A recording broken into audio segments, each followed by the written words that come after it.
Hey everybody, welcome to another fake baseball draft video. Live streaming right now. It's 6 p.m. West Coast time on Monday night. Drawn the 9th pick randomly out of this group of mostly the fake baseball writers. And lucky for us, relative to the last draft video, we only have 2 guys who haven't shown up yet, and here's to hoping they show up before their picks come up here at number 6 and 7. But yeah, we're off to the races. Mike Trout just went first overall. If this is your first time tuning into the stream, there is a nice little chat function here if you want to chime in on what we're doing. If you want to interact with the other writers and, I don't know, weigh in on the picks, who you would take, who you think was a reach or a steal. Miguel Cabrera was just selected 2nd overall. And our editor, Zach, says, can't be sad about Cabrera, but I love Trout so much. And don't we all? I mean, you really can't go wrong with either of those guys at the top of the draft. I think you just got to take the one you like more and build your team around that pick, whether it's taking the speed that Trout offers and the outfield eligibility versus the extra power and slight batting average advantage, I think, that Miguel Cabrera has. Since those 2 were selected, Paul Goldschmidt, Andrew McCutchen, and Clayton Kershaw win. I'm interested to see what Steve has to say about Kershaw at 5th overall, because I am not buying that strategy. I'm going to throw that at him in the chat here.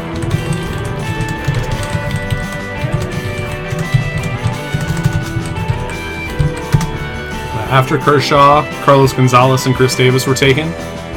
Then Adam Jones went, and so this is an interesting spot for me. I pulled up my overall rankings here, and I have Hanley Ramirez ranked the highest out of all these available players, and he's the guy ranked highest by Yahoo as well. I really don't mind taking a shortstop in the first round if it's someone like Ramirez or Tulo who gives you just a lot of power at that middle infield position, and I do love the batting average upside that Hanley offers. So yeah, we're going to select him here, see what Jason does here on the wheel, and I'll be up again in just a second here. Checking in on the chat, Steve says, happy to get Kershaw at 5, interested to see how starting with him sets up for the rest of the draft. Okay, so it seems like with Steve, it's mostly a practice tool. He wants to see how a team with Kershaw on the first shapes up, and this is a great way to do that. Get in some early mock drafts and try some things out. Take some lines, use some strategies that you wouldn't normally take in your, your final draft of the season. See what kind of team you can build if you take a pitcher 1st overall, or yeah, just kind of follow that whole play mentality. Where you're trying things out, seeing what works, seeing what doesn't. It's a shame that most mock draft software doesn't allow you to do that. I will plug again the mock draft simulator on thefakebaseball.com. You'll see a big link to it at the top of the page. I recommend that if you're looking just for like a quick one-person mock draft. It drafts against the fake baseball consensus rankings, so you get a really good idea of what a real draft would be like with real people, as opposed to something that's based strictly on the rankings of a Yahoo or an ESPN. So Robinson, Cano, and Prince Fielder were selected since I took Hanley. So the top of my rankings at that point is Bryce Harper, and then Prince Fielder, then Evan Longoria.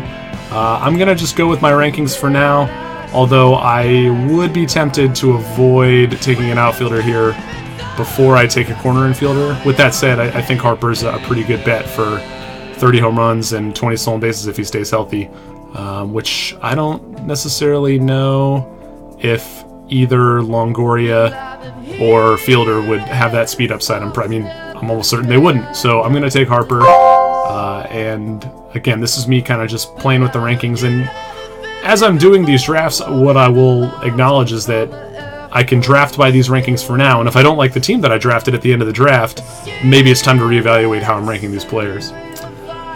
So let's see what the guys in the chat are saying here. Steve says he likes Kershaw much more than any other starting pitcher, which I can't disagree with. And he says a lot of risk with the hitters like Chris Davis, Cargo, Beltre. He doesn't, and we got some dissenting opinions saying don't see much risk with Beltre, but yeah, I don't know. I'm just not a fan of taking a pitcher that early. Even if you like Kershaw that much more, I don't think he's, I don't know, that much more of a slam dunk than someone like Chris Davis would be over the first baseman you would get in the 3rd or 4th round, you know, which is when you would be taking a starting pitcher otherwise. I think, like, if you're talking about 1st round versus 2nd round value, you're right. Like, the Kershaw value scales just fine.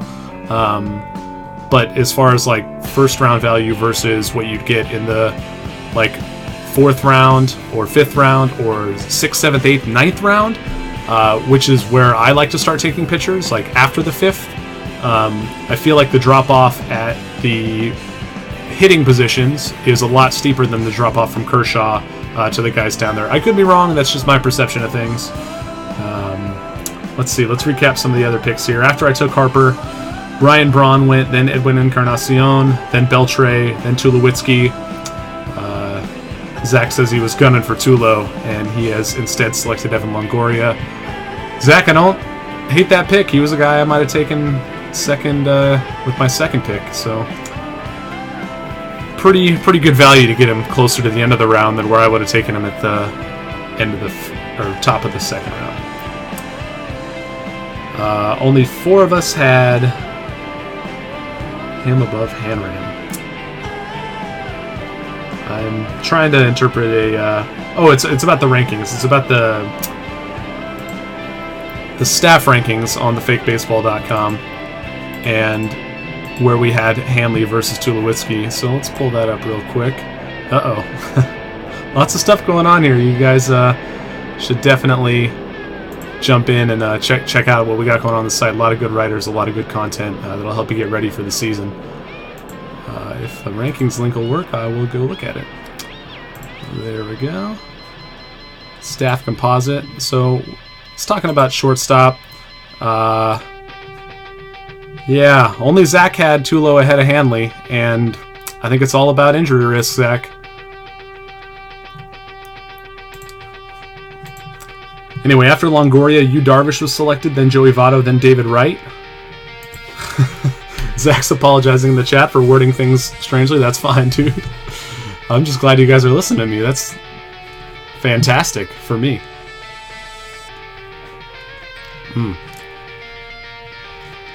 Oh, it looks like we had a David Wright pick.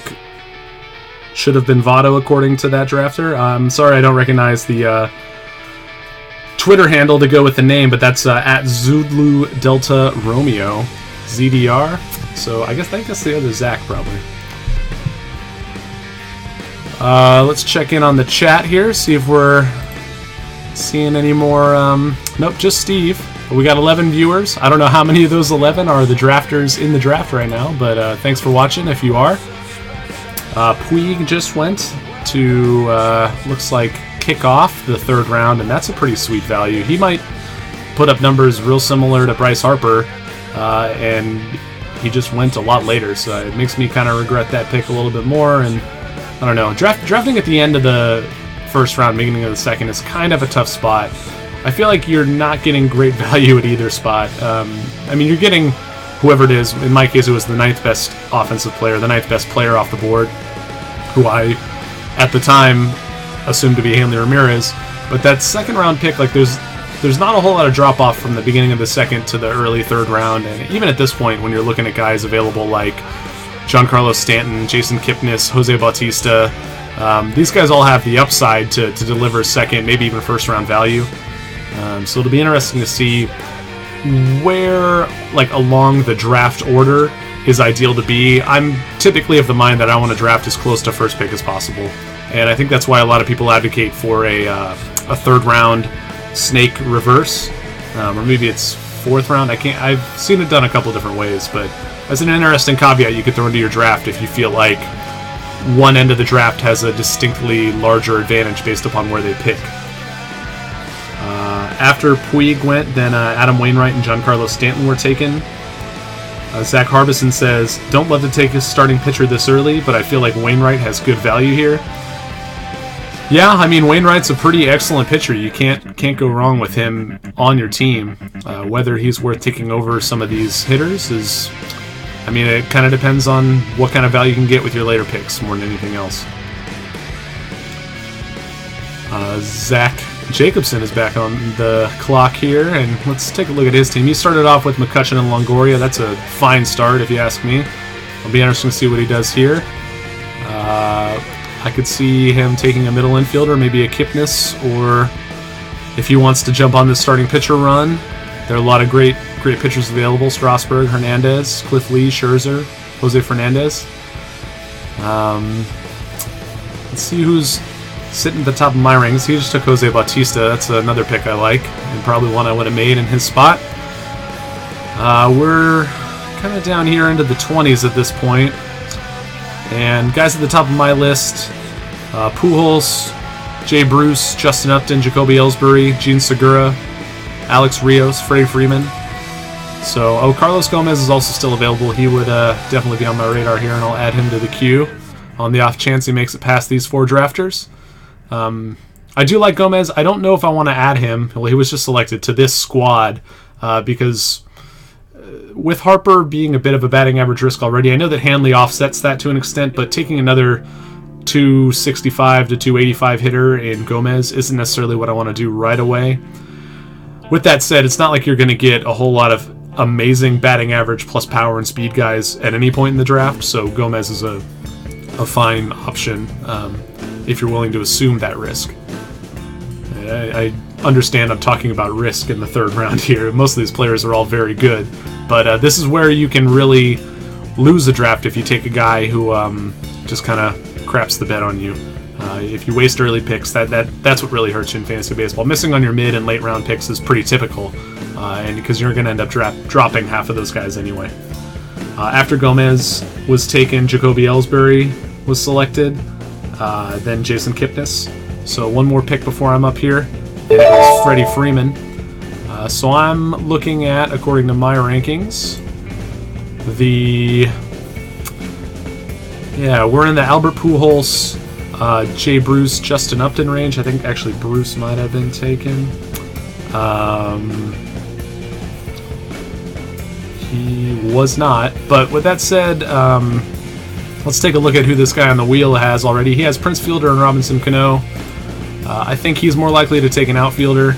I know he can probably hear me saying this as I say it, so I'm not necessarily going to just jam Pujols right now when I maybe could take an outfielder like Bruce, who fits my strategy as well, and I think would be more likely to go with one of these 2 picks between my current pick and my next pick. So we'll select him here, and I mean, if Pujols makes it back, he does. If not, then that's fine. It's interesting kind of verbally giving you guys all my draft strategy when they could be drafting with me.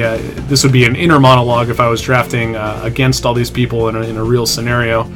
But with the league set up as it is, this is the way our reader leagues are structured. Pujols to take an infield spot is not a bad pick, so if he gets taken here, I wouldn't be surprised. With that said, I think it's a risk I'm willing to take at this stage of the draft, knowing that I got a very good player in Bruce anyway. Let's see. So let's say Pujols goes with one of these 2 picks. Who am I looking at after that? Top of my rankings are Gene Segura, Alex Rios, Buster Posey, although I'm not really big on taking a catcher early. I have him ranked, Posey, pretty highly, mostly because he does deliver a lot of value at the catcher position. But with that said, in a 10-team league with only 1 catcher spot to fill, it's not a super high priority for me to fill that spot early. I'd rather focus on other positions. I might even take like a pitcher over Posey in that case, especially if I'm getting an elite guy like Scherzer, Fernandez, or Bumgarner, or even Verlander. So the 2 picks in between mine were Felix Hernandez and Shin-Soo Choo. We're in an interesting spot here where, I mean, I know who I'm taking. I'm going to take Pujols, but this is where that Hanley pick, looking back on it, may not have been one that I should have made relative to some of the other guys I could have had after him, because I'm looking at Gene Segura right now, and if I had taken, let's say, Prince Fielder in the 1st round, I'm not sure if he was even available, but if I take Fielder there and now I could get Segura in the 4th round, like, do I like that more than Hanley Ramirez and Albert Pujols? I'd have to think about that, but it's close. So we're going to select Pujols here, keep the draft moving. Justin Klein has chimed in saying, I love Bruce, he's still somehow